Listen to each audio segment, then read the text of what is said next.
good morning, good evening, good afternoon, whatever time of the day it is that you're listening to this. My name is Yvette Wanzu, and welcome back to the Walking with Wanzu podcast. How are you? How have you been? Has life been kind to you? It's been treating you good? Tough times? I'm sending you love and hugs nonetheless. Welcome back to the podcast. Enjoy listening.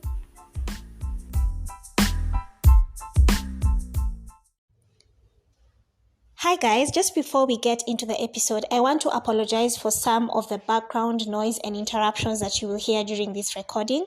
It was really unavoidable because there's a lot going on at home. However, this conversation needed to be had. Happy listening, and I will see you on the next one. Bye. Hello guys, welcome back to the podcast. My name is Wanzu if you're new on here. Thank you so much for all the feedback I have been getting. Thank you so much for engaging with my content. Honestly, I feel so happy, so blessed, and so validated. If you're new here, this is a platform where I like to talk about all things life experiences, but mostly through my own lens and through my own experiences. I'm so happy when I get messages of some of you chatting me on the side and telling me some of the things that you resonated with, and also some of your own personal stories. And so have some coffee, have some tea, grab your tub of ice cream, and sit down and let's chat. Today, I wanted to talk about something that honestly we all have on our head. And if you don't, perhaps it's because of a certain medical condition. But it's something that we are all affected by, and it's something that we all have. It could be growing in different parts of your body, but the one I want to talk about today is the hair on your head. Let's talk about hair, guys. Let's get right into it. Now, the conversation on hair is a lengthy one, and everyone seems to have an opinion and their views and how they stand by it. As an African woman, I know that my hair is a very political topic for me. It has been used in different ways to express and convey different things, sometimes even political statements. And so hair is a huge part of the African culture, especially more so back in the day during the traditional times.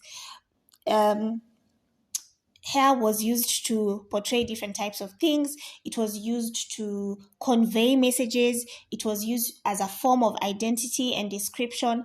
And it's just a really wide topic. But I'm going to try and get into it as much as I can. So of course, your girl went and did a little bit of research, spoke to a few people, both male and female, because I was really eager to know what people's opinions on hair, different types of hairstyles, and because we're all living in a culture where we try to create what is quote unquote socially acceptable and not, and we are constantly trying to defy and define beauty standards. I wanted to hear as many opinions as I could, in as much as I have my own, right? So let's get into hair textures just to get a bit of understanding as far as what hair looks like.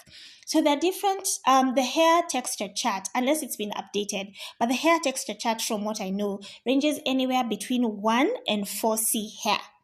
So you have what is rated as 1 on the hair chart is born straight hair. So now we're talking about maybe like kind of Caucasian hair, those hair people who are like European, like mostly white people, basically. They kind of bone straight hair that they have. That's 1. And then there's 2A, 2B, 2C. That's wavy hair, right? So think of anybody who has, they seem, so they're not quote unquote, I would say black, but they have like kind of loose curls. So that's wavy hair, that's 2. And then now we get into hair that's starting to look a bit more like mixed race, like someone is mixed race, so someone is maybe a blend of like Caucasian or whatever and African. Then now we come into the 3A, 3B, and 3C kind of hair, and that's curly hair. So it's not wavy, it's curly, and that's mixed race hair. In Africa, you could that kind of hair, you could identify it with people like Ethiopians, Eritreans, some Somalis. Their hair is curly, right? And it is also very, very soft, that kind of texture. And then now you come into what I would say is African hair, like it's very kinky. It's very textured, and the curls are very tight and close together. And that's the 4A, the 4B, and the 4C kind of hair. And if you're living in Nairobi, Kenya, like I am, and you're 100% African in origin, then probably not even necessarily African, but I would say from Kenya, and most parts of Africa, then that's the kind of hair texture that you have. You have hair that is not very soft in texture, and the curls are very tight and close together. So that's the 4A, 4B, and 4C hair. I think 4C hair is the one that has the most tight curls. It's what we would refer to as very tough, kinky hair. And then the 4A and 4B have a bit of looser curls. Yeah. So there we go. Now, hair over time, especially, and I would love to speak from my experience as an African woman, hair in the African culture was used as a form of expression. And I think that's something that we often lose sight of when we try to define what societal beauty standards and what is considered the norm and is good to look at is concerned. Different hairstyles symbolize different things, and hair was used as a form of expression. I cannot emphasize this enough.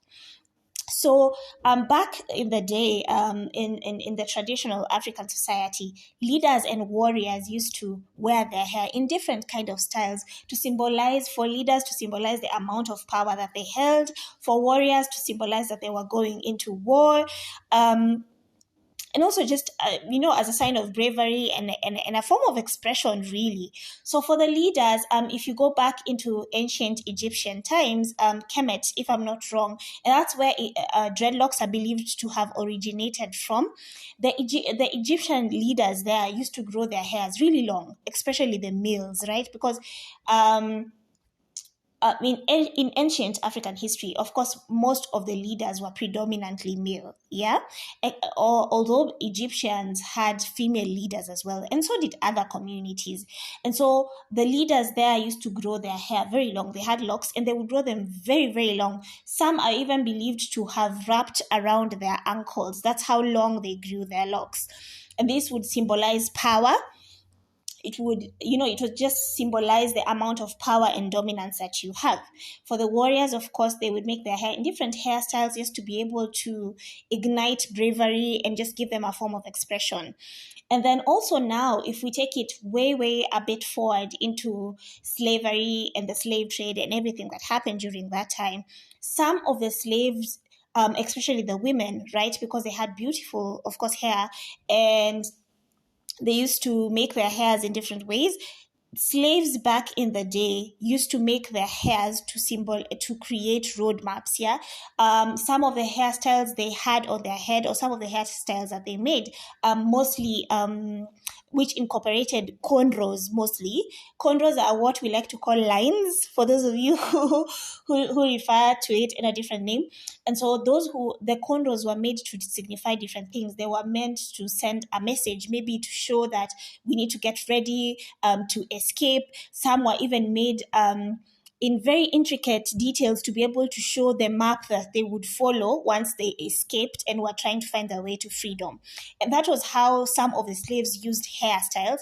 And most of them back in the day had certain meanings attached to them. Hair also symbolized rites of passage. I know in Kenya, among the Maasai, we normally have the men they have locks, like almost what you would call sister locks or micro locks. And then they normally put red ochre, a bit of color on their locks. And this is used to signify different rites of passage that men go through in the Maasai culture. I also know that Maasai women like to shave their hair bald. I mean, they look like turtle bodies, and of course they look cute. And so that is also just as a symbol to show different rites of passage that they're going through. Among the Turkana, those who are in northern Kenya, I know most of them are identified by shaving their hair bald and leaving some sort of like a mohawk here at the top, which is so cute. When I talk about shaving your hair bald and leaving a bit of hair that looks like a mohawk, it reminds me of Joy Mboya. I always thought she was so cool and so amazing. I remember there was this one time I was in town in the CBD and I was walking with my mom and we met her, and I just remember looking at her like staring full blown as she was walking towards us. And even after she walked past, I just turned and stared at her, and I always found her sense of style so um eccentric, if I may say so. It was very expressive, very loud, and very unique to her. And man, did I love her hair. And it also didn't help that she had a nose ring. I just thought she was so cool and really owned her authenticity and her vibrance and just her African beauty. I loved Joy Boy. I still do, even up to date. I think her style is one of the many types of styles, or like her as a woman is one of the many people that I look up to. And so, back to it, as we talk about different hairstyles and what they meant was, for some people, it's a transitioning phase and shedding of energy.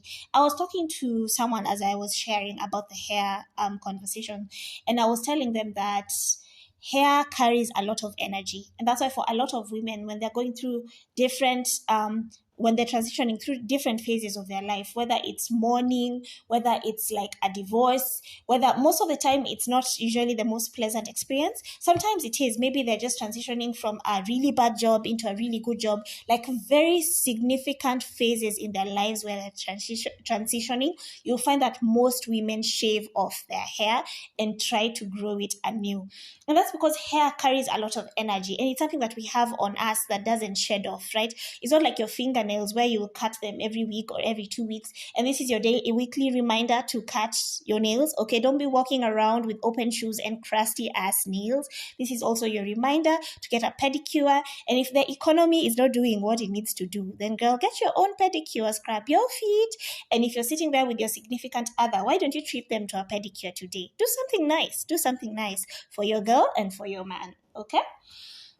Yeah, so and I was telling them, so back to the conversation, and I was telling this person that hair is such, it carries so much energy because it goes with you through different phases of life. Loss, grief, happiness, finding love, transitioning into being parents, like just different phases of life. You have your hair with you, and so it carries a lot of energy and a lot of history, right? And sometimes when you feel the need to want to start anew or even transition into something else, then you feel the need to want to cut off your hair. I know that's a truth. That's a huge truth for me personally. And so, for some people, for some societies, they wear their hair covered to protect to portray certain religious practices. I know, like Muslim women, most of them are not allowed for them to show off their hair. Perhaps if it's only your dad or your brothers, those are the only people who can see your hair. But for other people, especially male men rather, then you're required to cover your hair, whether it's in a turban or if it's in a hijab or whatever it is that you choose to cover it in, your hair needs to stay covered. And that's their way of life, and that's how they choose to do it. I know of Christians as well who do that. The Akorino people, there are also different religions as far as different denominations as far as Christianity is concerned, where they believe that your hair should stay covered. And that's just how they choose to express themselves through hair. Maybe briefly, if I could just talk about my own experience and how I have transitioned with my hair over time. And so I never knew that I had such beautiful hair that was capable of growing to incredible lengths. Yeah. But one thing also that defines my hair is very fine. And so I don't have a lot of hair on my head, but when my hair is at its healthiest and at its best, it definitely does grow. Now, if you're hearing my intro, you see how I am just insisting on the growth part, because I feel like part of me has been conditioned to believe that for hair to look good and for a girl to be beautiful, then your hair needs to be long. And then that, to have a certain amount of length. And that's something that I am consciously trying to unlearn. whether it's my sense of style or how I choose to dress and present myself, I have always believed that that should be a form of expression. Of course, every place that you go to and everywhere that you visit and different kind of places that you're in has its own set of rules on how you're supposed to come across and present yourself. And that's okay, whether it's at work, in church, at home. There's a certain kind of aesthetic that comes with being in different places that you need to consciously or unconsciously subscribe to, right? And so for me, when I was younger, of course, the goal was to have beautiful long hair, and I was channeling Rapunzel. If for those of you who didn't, who identify. Um, and so, because I was in a Seventh day Adventist school when I was starting school for the better part of pre primary, well into class 1, 2, and 3, I was in a Seventh day Adventist school. And for those who do not know about the Seventh day Adventist kind of practice, is most of them advocate for women to have short hair, right? And so, not out of choice, but out of necessity and the rules that were in my school, then I was required to shave my hair. And so I had short hair for the longest time. I had short hair from age 4 up to around age 8, 9. 9, in fact, I want to say 8 years old, right? So I transferred from that school when I was in class 3, and I was 8 years old then, and then went into a different school. Of course, during the holidays, because I had this awesome cousin, shout out to you, you know yourself, she would always try and experiment and do cute things with me. So of course, during the day, during the holidays, and I would sneak in some braids here and there, some cornrows, nini, just look cute. And then when the school term starts, then I would have my hair shaved, right? So I would shave my hair. And that was, it was just how I wore my hair at the time. And then I transitioned as I went into a different school, and now in that school, then of course the girls were allowed to braid. You could have your hair palmed, you could have your hair straight in like a blow dry or something. And so now I started experimenting with my hair and growing it. So of course I was braiding it more and more, and it grew longer and longer and longer. And then I continued braiding, and then when I was in class 5, some of my cousins had already started, because sometimes kinky hair can be a bit difficult to deal with, 4B, 4C kind of hair, with the closer curls. And so our parents, our moms, opted to perm our hairs. So for me and some of my cousins. So I had a perm for the better part of class 5, 6, and 7. And by that time, I was... from age 9 to age 12, then I had a perm. And so we would go for 3 months with a perm, and then a month to relax you, like do cornrows or braids, and then you go back into the perm. And a perm just makes your hair easier to maintain. Of course, over the weekend, then you can put some curls, just look cute. It was just a nice, cute little hairstyle also for experimenting with. And during this time is when I would say my hair was at its prime. It was beautiful, it was long, it was giving, it was glowing, yeah? And then, in class 7, then we ran into a few issues. And so we were basically just transitioning in life, right? And so I couldn't take care of my hair. I couldn't maintain the perm. And so my mom opted to just braid it often. So we used to do the braids and the cornrows, the braids and the cornrows. And then one day when I was 13, I want to say, actually I was 14, 14, 15, I got into some trouble. And of course, we all know, if you have an African mom, then they think that because your hair is long and luscious and you're in the prime of adolescence, you think that hair is what is going to make you disrespect people in that home. And so as a form of discipline, she chose to cut my hair. And that was the first time I had my hair short in a long time, and more so as a teenager. And we all know how conscious teenagers are of their looks and how they identify, and how even, because that's when you're starting to see boys noticing you, and you're trying also yourself to look your best and just look cute. And so it took a bit of a hit on my self-esteem. But one thing I'll never forget was, so a day after my hair was cut, and I was really feeling self-conscious. And so I was always walking around in a hoodie or a Marvin. And one of my friends saw me like doing the dishes, and I had removed my Marvin, and she was like, "Oh, you cut your hair? Oh my God, you look so cute. You look so nice." Um, and then I wasn't feeling so self-conscious. I was feeling better. And so that boosted my self-esteem a little bit, and I wasn't feeling that bad. And then, so I continued to rock my short hair for a minute. And then after that, I just started braiding again, and my hair grew long again.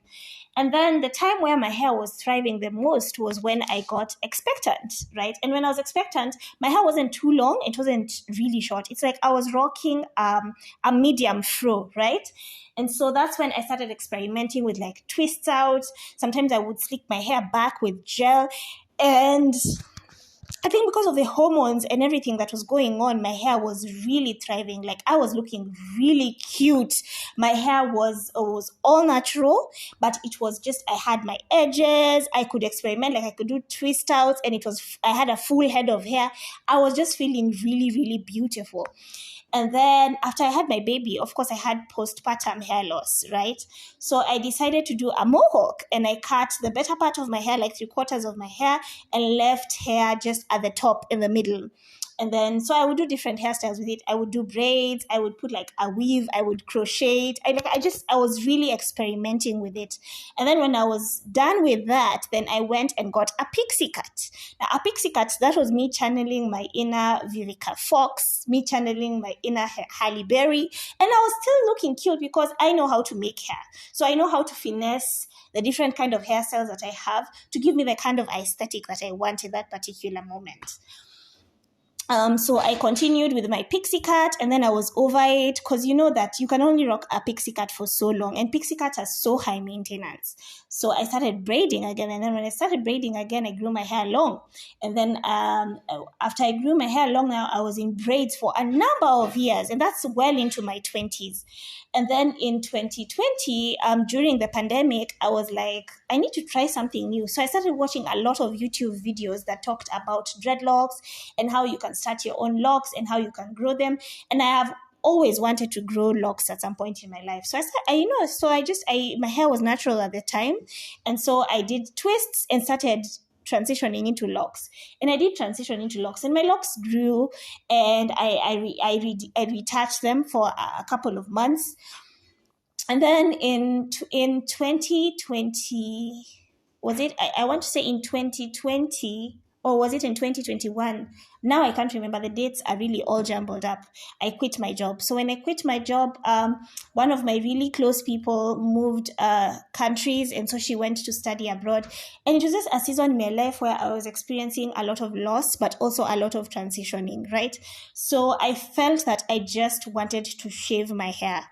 So I went to have my locks retwisted, and instead of having them redone, I just shaved my hair off and I colored it some. And that's the shortest I've ever had my hair as a grown-up. And something about that made me feel so empowered, so cute. I don't know what it was. And then there's also something about a woman, and this is an aesthetic that I really like. There's something about a woman wearing an off-shoulder top, and then you have your clavicle all out, and you have short hair, and you're rocking like big-ass hoops. It's giving cute, bold. It just makes you look like a total baddie. Yeah.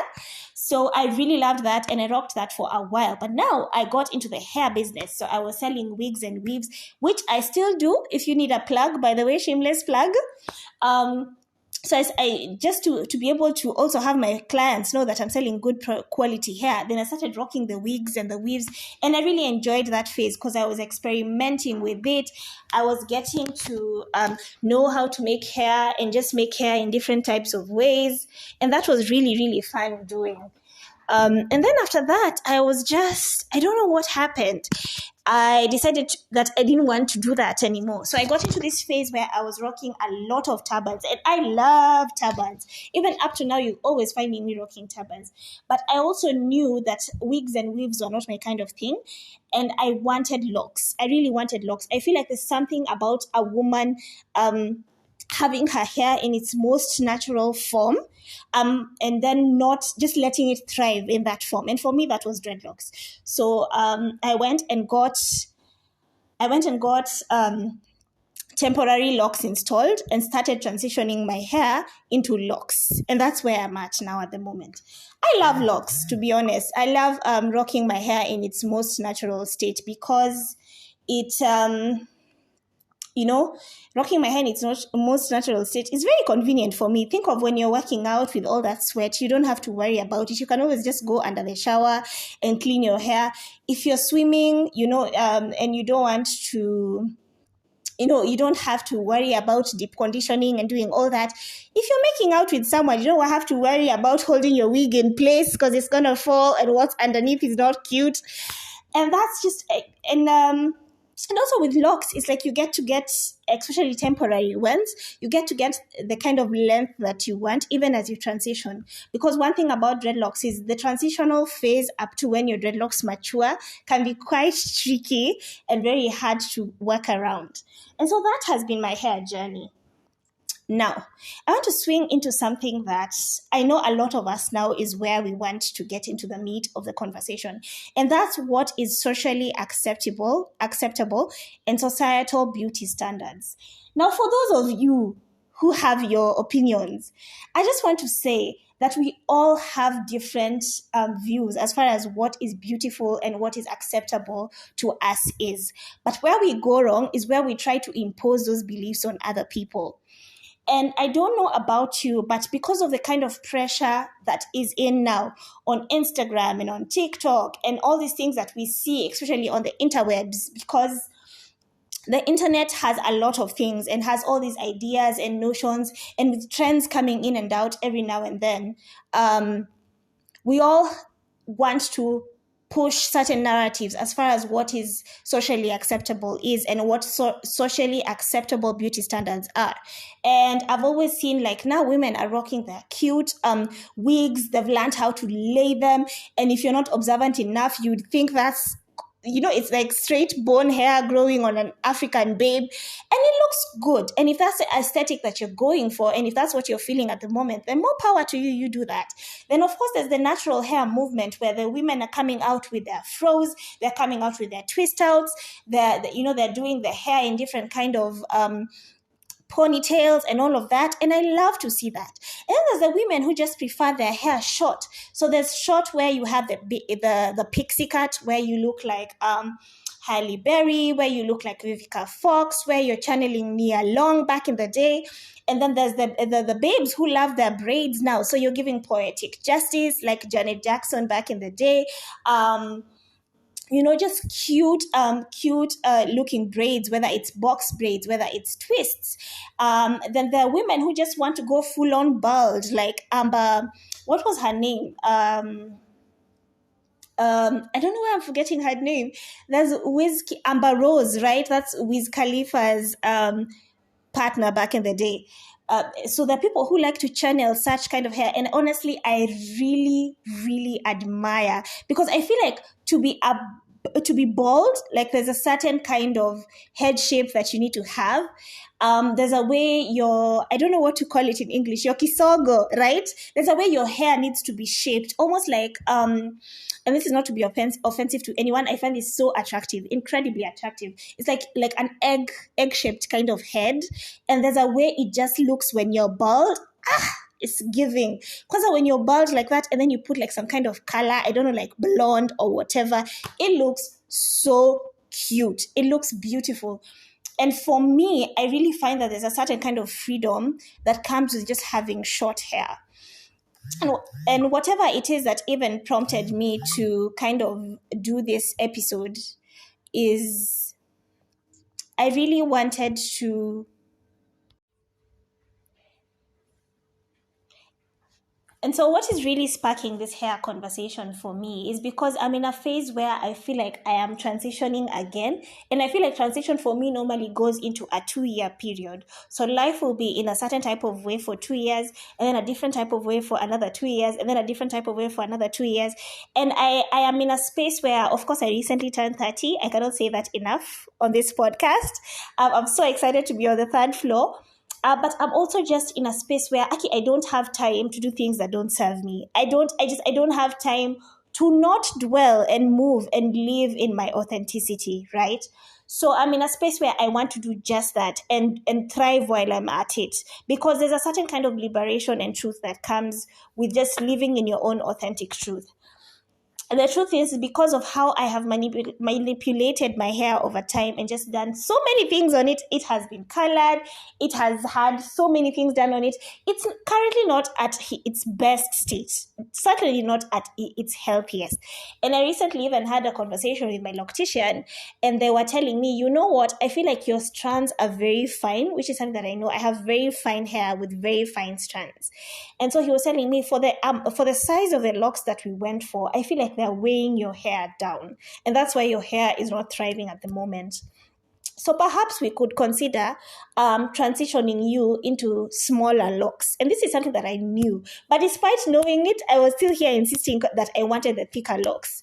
So I'm at a space where I'm considering heavily just shaving it all off, just cutting all my hair, and then just growing it back better, fuller, healthier, and then now trying to see if I can get sister locks installed, because that's something that I really want. But I can't wait to get into my prime, like into my 40s and my 50s, and I have all these beautiful long, just beautiful long locks, like sister locks or starter locks. That would be perfect for me. And so let's learn to be a little bit gracious and a bit more accepting to people as they go through different transitions and just wear their hair in different ways. And we see it. We see their parents who out of choice choose not to cut their children's hair. I, for instance, never cut my daughter's hair. The kind of hair that she had on her head when she was born, it's like it kind of transitioned and cut, and then now she has the hair that she has on her head now. But not for a moment did I ever want to shave her hair. I know parents who also have male children who do not want to cut their baby's hair, and they love it like that. And that's great. I know some of us who just love locks and have embraced it, and there are different types of locks. And some we cringe upon. You know, we have the free-form locks that's giving Bob Marley. We have the Lauryn Hill kind of locks, the thick, juicy, luscious locks. And there are just different ways to wear your hair. There are those who like to perm their hair, and they have the beautiful sleeked back kind of look, and the bone straight hair. We have those who texturize their natural hair just to make it a bit more manageable. The truth is, hair can be used as a form of identity, but most importantly, as a form of expression. And I like to push the narrative and also just use this space as a space where we grant people being and just let people be. And so as you go out there and just look at the different types of just ways that people wear their hair, more so women, because we're the ones who don't shave our hair all the time and love to experiment and do our hair in different kind of hairstyles, please extend grace. Now for the men, it's not your job to come and start changing your partner. Oh, I think I don't like those weaves. I think you should just wear your natural hair. Or if she has her natural hair and she's rocking it in the best form she can, now you want to come on here and start telling her things like, you don't like wigs. I think you should texturize your hair. I think you need a perm. I think you need this, and I think you need that. Just be accepting of whatever phase people are in. And that's not to say that you let people walk around looking dusty and crusty. No. That's just to say, allow people to just express themselves using their hair in the best form and in the best way they know how. And just to accept that sometimes it's a constant change that they'll be going through, or sometimes they've actually found something that they love and identify with, and they want to keep it that way. So let's just learn and be accepting of people and grant people being. And for society, it's not your job to just go and carve out all these notions and impose them on people. Let's just grant each other being and freedom. The hair conversation is unending. It can go on and on and on. But I think the biggest takeaway from this conversation, even as I leave you, is let's validate, let's accept, let's appreciate, and let's just know that hair is just what it is. It's something beautiful that grows on our head and in other areas of the body. Ow. But it's something that we need to be more accepting of and have an open mind, even as we see different kind of things and as we see people just move in different kind of ways. Love and light, thank you so much for listening in. I'm sending you all the hugs and all the loves and all the love. Yes, I will see you on the next one. Bye-bye.